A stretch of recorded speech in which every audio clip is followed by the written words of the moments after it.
लक्ष्य सबसे पहले आपसे जानना चाहेंगे कि हिंदुत्व फिल्म जो आपकी आ रही है ये जी। आपको कैसे अप्रोच किया गया और कैसे ये आपको ये फिल्म मिली? सो बेसिकली मैं एक मॉडल की तरह काम करता था। दिल्ली से मैं बॉम्बे आया, मॉडल करता था मैं। एंड मैंने जैसे एक तरीका होता है कास्टिंग के थ्रू, मैंने कास्टिंग दी एंड 2-3 महीने निकल गए। उसके बाद मुझे लगा ये भी एक नाकाम कोशिश है। लेकिन देन सडनली मुझे एक दिन कॉल आता है एंड वो कहते हैं कि आपको ऑफिस बुलाया है, डायरेक्टर को आपसे मिलना है। मैंने कहा ठीक है। अब मुझे लगा कि डायरेक्टर मुझसे एक्टिंग कराएगा या कुछ करने को बोलेगा। मैंने मोनोलॉग वगैरह सब तैयार करा। मैं डायरेक्टर से मिला और डायरेक्टर ने मुझसे कुछ एक्टिंग नहीं कराई। उसने सिर्फ मुझसे एक जनरल नॉलेज वाले क्वेश्चन पूछे, वर्ल्ड पॉलिटिक्स के बारे में पूछा। एंड मैंने पूछा सर आपको कुछ देखना नहीं है? सर कहते नहीं। सर कहते मैं एक स्मार्ट एक्टर ढूंढ रहा हूँ जो बस एक एक्टिंग नहीं जानता हो, वो आसपास की सारी चीज़ें जानता हो। तो उसके बाद मैं घर गया। 2 दिन के बाद मुझे कॉल आता है कि आपको ये रोल मिल गया है। एंड वो चीज़ मेरे लिए बहुत अनएक्सपेक्टेड थी, बट सब्र का फल और कुछ नहीं। That's so nice. लक्ष्य, ये मुझे बताइए कि जैसे आपने कहा कि आपसे जनरल बातें उन्होंने पूछी, जी। क्या थोड़ा सा आपको अलग लगा ये कि नॉर्मल से हटके अलग जी जी है? जी बिल्कुल। मैंने बिल्कुल एक्सपेक्ट नहीं करा था कि जनरल नॉलेज या वर्ल्ड पॉलिटिक्स के बारे में पूछेंगे मुझसे। बट देन मैं ज़्यादातर न्यूज़पेपर्स और यूट्यूब वीडियोस देखता रहता हूँ एंड स्पेशली लाइक जिम के बाद आके मैं सुबह 8 बजे आती है 100 ज़बरदस्त न्यूज़ एंड ऑल ऐसे आती हैं जिसमें 100 न्यूज़ दिखाते हैं। तो वो चीज़ मेरी एक आदत है बहुत पहले से। तो शायद उस चीज़ का आज मुझे फल मिला एंड मैं उन्हें सारे आंसर्स एंड मैं हेल्दी डिस्कशन कर पाया। ये नहीं कि हाँ में हाँ मिलाना, लेकिन जो गलत था वो गलत, जो सही था वो सही। सो ये फिल्म का जैसे प्री प्रोडक्शन कब स्टार्ट हुआ, कब शूटिंग स्टार्ट हुई, अभी क्या चालू है पोस्ट प्रोडक्शन, या जी थोड़ा जी बताइए ज़रा और आपके किरदार के बारे में। जी। तो इसका प्री प्रोडक्शन लास्ट ईयर जनवरी में स्टार्ट हुआ था एंड हमने ये मूवी शूट करी है फरवरी एंड मार्च में। ये पूरी शूट उत्तराखंड में हुई है, मसूरी, देहरादून, ऋषिकेश, अलग अलग जगह। और जो मेरा किरदार है वो नेगेटिव रोल है। तो बेसिकली नेगेटिव रोल मेरे लिए बहुत अलग चीज़ थी क्योंकि मैंने उस चीज़ के बारे में कभी सोचा नहीं था। तो जो इस पिक्चर में मैं प्ले कर रहा हूँ वो एक कश्मीरी लड़का है। तो उस कश्मीरी के दिमाग में जाने के लिए मुझे ये जानना ज़रूरी था कि वहाँ पे ये सोच है क्यों।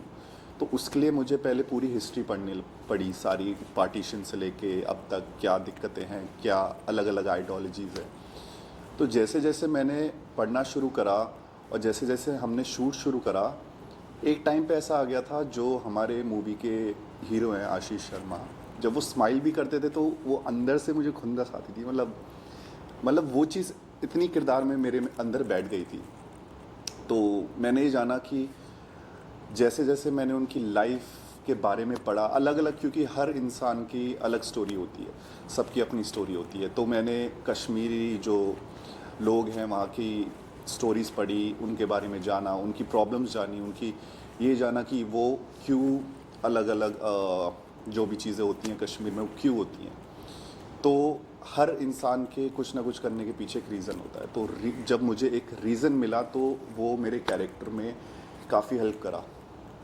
नाम क्या कैरेक्टर का आपका क्या है, और क्या ये जैसे फिल्म आई थी द कश्मीर फाइल्स, वो भी कश्मीर के पूरे जी इश्यूज जी पर थी, तो जी। ये क्या वो वैसा कुछ है कि थोड़ा हटके है? नहीं, ये कश्मीर फाइल से बिल्कुल हटके है। बेसिकली ये स्टूडेंट पॉलिटिक्स के ऊपर है।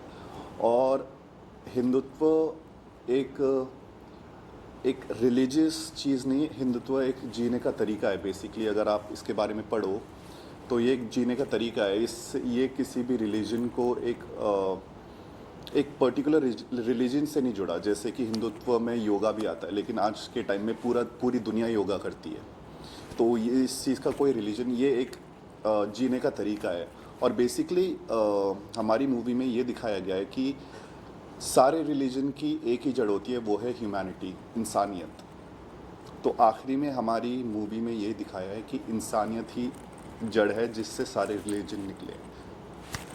सो स्टारकास्ट के बारे में बात करें जी। तो आपके अलावा और फिल्म में जैसे हीरोइन या बाकी जी characters जी, के बारे में मेरे अलावा आशीष शर्मा हैं, सोनारिका भदूरिया और अंकित राज मेरे साथ नेगेटिव प्ले कर रहे हैं, मैं और अंकित राज जी। और जैसे डायरेक्टर्स जिस सिनेमेटोग्राफी या बाकी और चीज़ों के बारे में बताना चाहे, टेक्निकल चीज़ें अगर आपको जी। एक्टिंग के अलावा क्या क्या मतलब चीज़ें। जैसे कि ये मेरी पहली पिक्चर थी, तो ये मेरी पिक्चर होने के अलावा मेरे लिए बहुत बड़ी सीख भी थी। मैं कभी इतने बड़े क्रू के साथ सेट पे नहीं गया था। मेरे कभी बाल ऐसे नहीं हुआ करते थे, इसके पीछे भी एक रीज़न है। जैसे कि पहली पिक्चर थी मेरी, तो मैं रोज़ शूट पे जाता था, चाहे मेरा शूट हो या ना हो। एक दिन मैं शूट पे गया जिस दिन मेरा शूट नहीं था, और मैं बस शावर लेके गया, बस बाल ऐसे करके और चला गया। और उस दिन बाई चांस डायरेक्टर ने कहा अच्छा लक्ष्य का भी शॉट ले लेते हैं। अब वो कंटिन्यूटी की वजह से मेरे बाल ही ऐसे हो गए और अब तक मुझे वही बाल रखने पड़े। लेकिन वो चीज़ मेरे लिए अच्छी हुई, वो चीज़ मेरे लिए एक पॉजिटिव चीज़ हुई, अच्छा रिस्पॉन्स आया।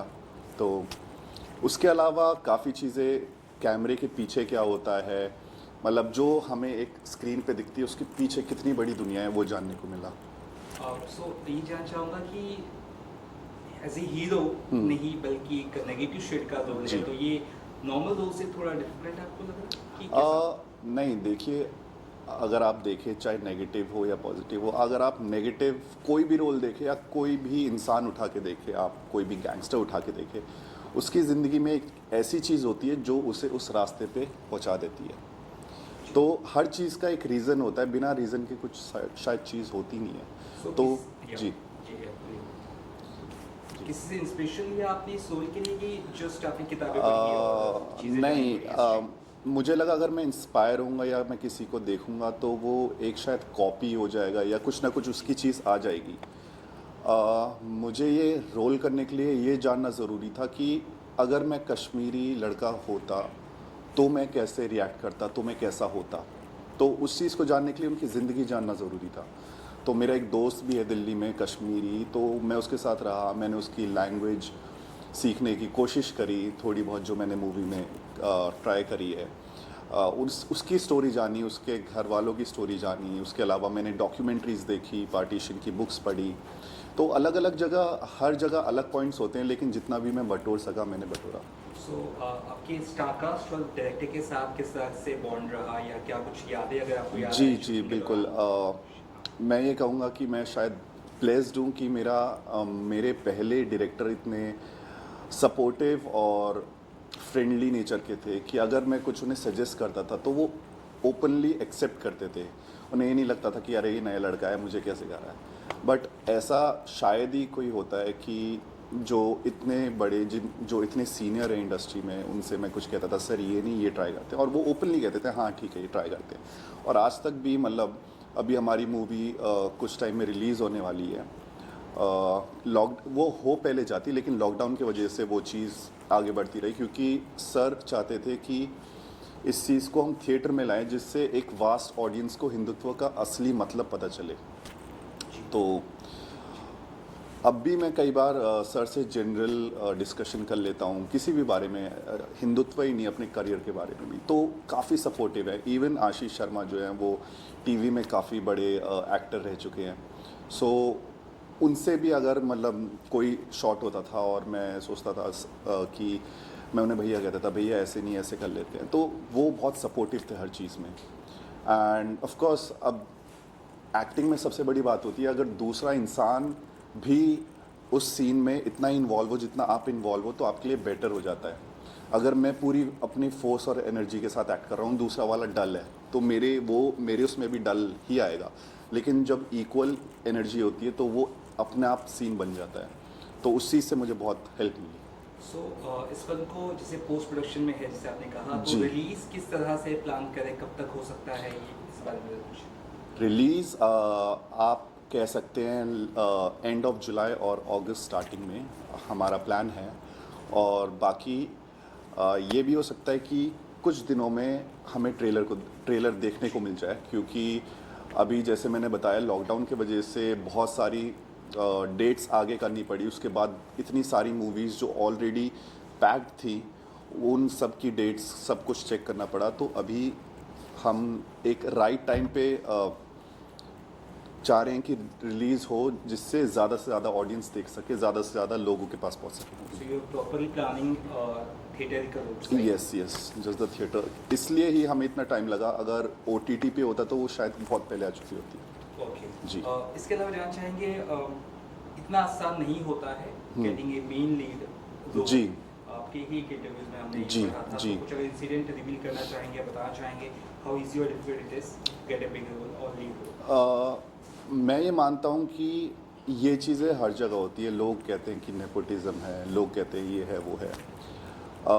ये हर जगह होती है। अगर मेरा भी कोई दोस्त हो और मेरे पास दो ऑप्शन हो कि दोनों इक्वली टैलेंटेड है, लेकिन उस चीज़ को मैं रखूँगा इक्वली टैलेंटेड है, तो ऑफ कोर्स एक इंसान की प्रायोरिटी होती है कि मैं इसको देखूँ।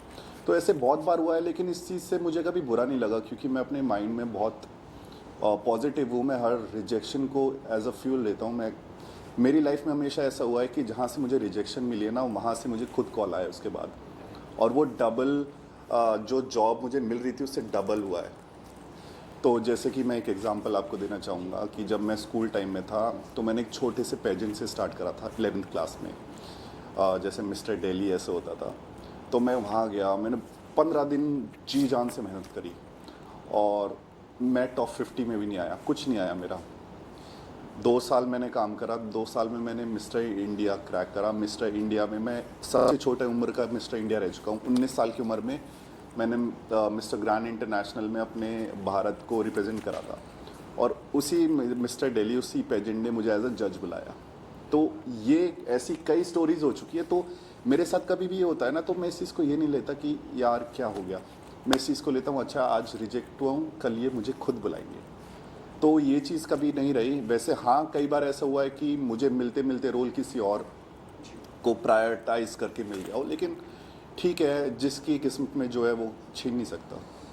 सो इस फिल्म के बारे में जैसे और कुछ अगर आप बताना चाहे, जैसे डायरेक्टर है, प्रोड्यूसर है, बाकी जी। प्रोडक्शन हाउस के बारे में। इवन प्रोड्यूसर हमारे बहुत ज़्यादा फ्रेंडली थे। मतलब शूट के बाद हम सब मतलब मसूरी, देहरादून घूमने जाते थे। हमारे प्रोड्यूसर साहब को खाना बहुत पसंद, तो वो हर चीज़ खाना ट्राई करते थे। तो अपार्ट फ्रॉम दिस, इस मूवी जैसे ही पहली मूवी थी, इस चीज़ में मुझे शायद इतना कोई भी स्कूल या कोई भी वर्कशॉप नहीं सिखा सकती थी जितना एक हम प्रैक्टिकल लाइफ में जाके सीखते हैं। और सबसे अच्छी बात है कि आजकल के टाइम में जैसे ये ऐसी मूवी है जो पूरी फैमिली देख सकती है विदाउट हेजिटेशन, मतलब दादा दादी सब देख सकते हैं। तो ये मेरे लिए बहुत अच्छी बात रही कि मैं अपनी पहली पिक्चर अपनी पूरे परिवार, पूरा ख़ानदान को दिखा सकता हूँ कि हाँ, बिना किसी हेजिटेशन के, बिना कुछ ऐसे सीन के जिससे मुझे लगे कि नहीं यार मुझे अजीब लगेगा। जी। तो लोकेशंस कौन कौन से थे, या फिर क्या आपने सही में कश्मीर में जाके शूट किया? जी, कश्मीर में अभी पॉसिबल नहीं था उस टाइम पे, क्योंकि कोविड की वजह से काफ़ी रिस्ट्रिक्शंस थी काफ़ी स्टेट्स में। तो हमने ट्राई करा जितना भी हम उत्तराखंड को दिखा सकते हैं उस वे में। बेसिकली जो स्टोरी मेन है वो देहरादून के कॉलेज की है, लेकिन उसमें थोड़ा सा पार्ट है जो कश्मीर का दिखाया है, जो कि मसूरी में शूट हुआ था। जी सर। आखिर में जॉर्जिया पे कोई अपकमिंग प्रोजेक्ट है इसके अलावा आप कर रहे हैं या कुछ share जी, करना चाहेंगे? अभी मेरी 2 मूवीज़ और हैं जो मैं जल्द ही अनाउंस करूँगा, जो ऑलमोस्ट साइन हो चुकी हैं। आई मीन साइन ही हो चुकी है, लेकिन मैं अलाउड नहीं है मुझे वो चीज़ बतानी अभी। जैसे ही प्रोडक्शन की तरफ से मुझे ग्रीन लाइट मिलती है, मैं उस चीज़ को रिवील करूँगा। Any message to your fans and audience? Yes, of course. मैं बस ये मानता हूँ कि जो अगर आप किसी चीज़ को दिल से करना चाहते हो, उस चीज़ को करते रहो बस। बिना हेजिटेशन के, बिना डर के, बिना फेलियर के डर के। आज के टाइम में मेरी सबसे बड़ी सुपर पावर ये है कि मैं फेलियर इतनी सही है मैंने कि अब जैसे होता है ना कि किसी चीज़ को इतना सहा है कि अब उसका डर ही ख़त्म हो गया। तो अब भी मैं कोई भी ऑडिशन देता हूँ भूल जाता हूँ। अब फिर मुझे फ़ोन आता है, अच्छा अरे हाँ वो ऑडिशन दिया था, अच्छा आ गया। तो ये फेलियर को एज अ फ्यूल लो, कि फ्यूल की तरह भरते रहो, मतलब आज उसने मना करा है, कल वो खुद बुलाएगा। तो ये एटीट्यूड रखोगे तो कभी फेल नहीं होगी ज़िंदगी में। Any actor director inspires you या आपको काम करने का मन है आगे? जी मेरा बहुत दिलो जान से जो मेरा मन है वो इम्तियाज़ अली सर हैं, जो जैसे कि मैं 4th क्लास से मैं गिटार और इंस्ट्रूमेंट्स काफ़ी बजाता हूँ, तो मैं अपने स्कूल में बैंड में भी रह चुका हूँ। तो जब मैंने रॉकस्टार मूवी देखी थी उनकी, तो मैं बिल्कुल आज तक शायद मैंने 100-150 बार देख ली होगी, और हर बार मुझे वो मूवी इतनी अच्छी लगती है। जो जिस लेवल की शिद्दत इम्तियाज़ सर दिखाते हैं शायद ही किसी और डायरेक्टर में मैंने देखी हो। तो मैं ज़रूर एक म्यूजिशियन, एक लवर बॉय म्यूजिशियन का रोल प्ले करना चाहूँगा जो इम्तियाज़ सर डायरेक्ट करें। Thanks a lot. Thank you sir, thank you so Thanks a much, lot. Thank you.